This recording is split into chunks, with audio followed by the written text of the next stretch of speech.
In today's video, I'm going to go over exactly what Candida looks like, both in your gut and under a microscope and in the toilet once you're hopefully passing it through the right detox protocols and the right gut rebalancing tools. Fair warning, I am going to show pictures of this. Hopefully you knew that when you clicked on this video, but I'm hoping this can bring you some clarity as you're working on healing your gut. Hi, my name is Selena from Wholeness Campaign. I've recovered from IBS, parasitic infection, food intolerances, asthma, allergies, a host of neurological symptoms associated with multiple severe concussions, and histamine issues, yeast overgrowth issues, pretty much any bacterial imbalance you can think of, I have recovered from using food as medicine, and it is my passion to help others do the same. Before we get into it, I just want to be clear. Candida is a yeast, and there are dozens of different types of pathogenic and beneficial yeasts. Yeasts can be both good for you and bad for you and cause lots of symptoms, but Candida is just one strain of yeasts. It is probably one of the most popular, it is the most studied, but honestly, there are so many other yeasts that are out there that can look very similar, all that I'm going to describe in this video. So I'm not necessarily going to be speaking just to Candida in this video. What you're going to see here is probably going to be inseparable from other yeasts that are out there, but in my opinion, it doesn't necessarily matter because the protocol is going to be the same.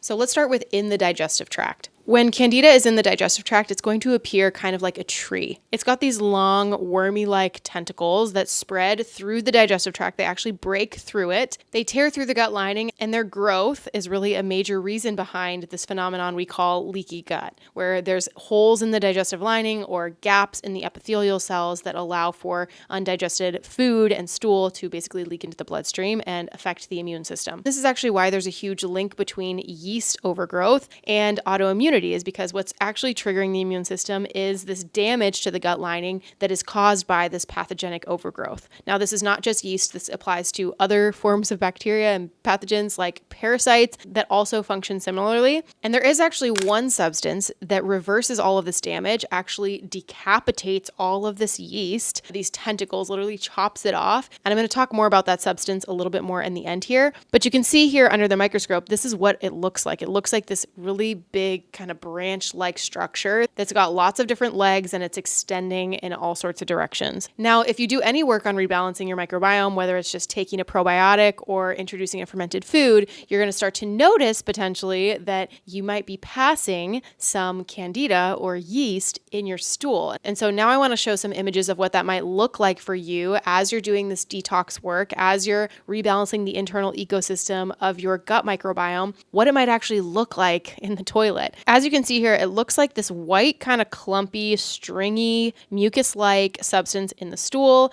You might even notice that as you wipe, it kind of is this like egg white sort of like substance coming out of you. Or it can also look like this yellow, brownish, frothy or foamy kind of substance. This is kind of a big tip off for me. If I'm noticing anything that's got bubbles or lots of like foamy kind of like clumps or colonies of foam, that's a really big tip off that I've passed some Candida or pathogenic yeast. Now, when people see this Candida or yeast in their stool, or they notice any sort of mucus in their stool, their natural instinct a lot of the times is, oh my gosh, I have passed this yeast and now I need to go and get some sort of antimicrobial or some sort of antibiotic and really kill off this yeast because this is showing me that I've got yeast and now I've got to go ahead and kill it. And they kind of jump with this urgency. But the reality of it is that we don't actually need to take on this really stressed, frantic response. Oftentimes our body is purging the yeast because it is strong enough and capable of purging the yeast. It's actually an indicator or a symptom that your gut is rebalancing, not necessarily that there's a problem. But if you're passing copious amounts of this and you haven't started any rebalancing work, then it's probably your invitation to join in the club and actually get started rebalancing, which I'm going to give you some tips for here in a minute. But just because you're passing this in your stool doesn't mean that we have to run and go ahead and kill it. Your body is actually doing its normal cleansing process by assisting you in eliminating it. If you're passing it, then that's a good indicator that your body is actually doing what it needs to be doing to the yeast. And I actually wouldn't be stressed about that. That doesn't, however, mean that you don't need support in this process. It's just my argument and preference that we don't jump towards killing it. First, because yeast really operate as the cleanup crew. So they're there to clean up toxins. If they're being passed and they're present in the gut microbiome in overgrown amounts, then it's a good indicator that they're actually needed and they're doing a very vital function in the gut, and we need to take a closer look at why are the yeast there and why do they feel the need to overgrow. I always take the approach of wanting to replenish first. We replenish microbes, actually outweigh the pathogenic microbes first, and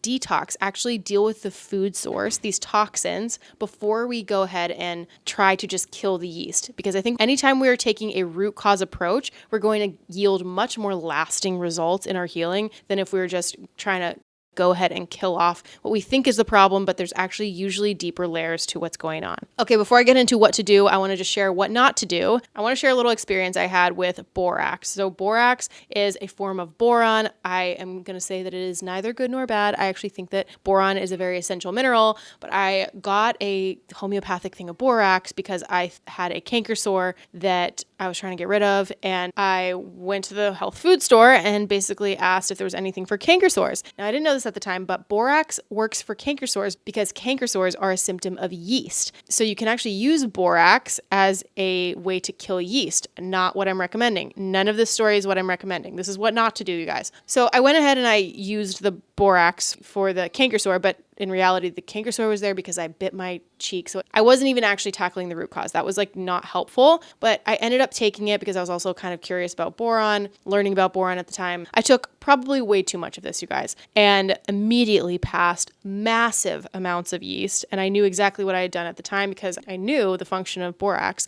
is that it goes in there and it kills yeast. I know that it's used for anti-Candida protocols, and I'm not even for those protocols. I don't even think that's the way to really go about Candida cleanses at all, but nonetheless, I did it, and you guys, I'm telling you right now, it was a disaster, and I had an insane amount of die-off, and for better or worse, I definitely passed Candida and a lot of that like foamy substance. I will save you my personal pictures, but it was gnarly and it was kind of painful. So listen, we don't need to do that to our bodies. We need to go about this process a lot more gently and holistically, and we want to go about it in a way that doesn't leave us feeling terrible on the other side of it. We want to actually do this sustainably in a way that yields lasting results. So if you suspect that you have Candida, then you're going to do these 3 things. First, you're going to introduce meat stock. Do you remember I mentioned that there's only one substance that decapitates yeast in the gut microbiome? And this substance is meat stock. Meat stock is short cooked meaty bones. It's essentially the glue for your digestive tract. So it's got high amounts of collagen and amino acids that heal and seal the digestive tract. They seal up leaky gut. When you're doing any sort of gut rebalancing, you want to have copious amounts of meat stock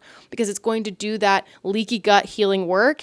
And in that process, we are decapitating yeast. It's killing off pathogens. This is why we want to go really slow when we first introduce it because it can cause a lot of die-off. But meat stock is number 1. This is where I take all my clients first. We want to make sure that you can tolerate good amounts of meat stock. And I will always prefer to use meat stock ahead of any sort of antimicrobials or borax, specifically for Candida. I'm not against borax in general, but specifically for Candida, I would not use borax. I would use meat stock. Number 2 is that you're going to use beneficial microbes. So you're going to get beneficial microbes from fermented foods, whether it's, a probiotic capsule or fermented foods. I much more prefer the fermented foods. I think there's much more diversity in them, but the fermented foods are going to have so much diversity of beneficial bacteria and beneficial yeasts that will start to outweigh the pathogenic. So another method in rebalancing the gut bacteria is really that we're going to start to overpopulate it with such vast amounts of good bacteria that the pathogenic bacteria have to die off. They kind of go to war in your gut against each other and they win because you're introducing so much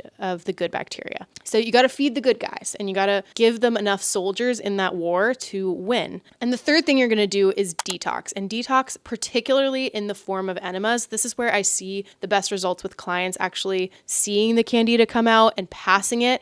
And the biggest reason for this is just that enemas cleanse the liver in such a unique way that allows the toxicity level in the body to come way down and the liver to start functioning normally. And so then this yeast, this cleanup crew, has to do a lot less of the work. So we would work on clearing your detox pathways and doing targeted elimination of toxins in very gentle, very safe ways, but we want to actually be effective with it. So this is what I walk my clients through step by step in my Whole Health Blueprint coaching program. If you're ready for that, you can click the link below to apply for the program. It is a 6-month program. It is very extensive. I give you literally the full blueprint to healing, rebalancing your gut, detoxing your body, and regulating your nervous system system. I believe those are the three most important pillars to your health. I would argue that they get to the root of nearly every chronic issue that is out there, but I walk clients step by step through this process. And right now I am offering 12 personalized one-to-one sessions as a bonus for being inside the blueprint right now, because I'm not going to be able to take more than a certain number of clients. I think it's 3 more slots left for my Whole Health Blueprint coaching program, getting those 12 one-to-one sessions right now. So if you're ready for that and you want to jump in, now is the time. The application is below. I would love to support you in your healing journey and really get to the root of these symptoms that honestly, I think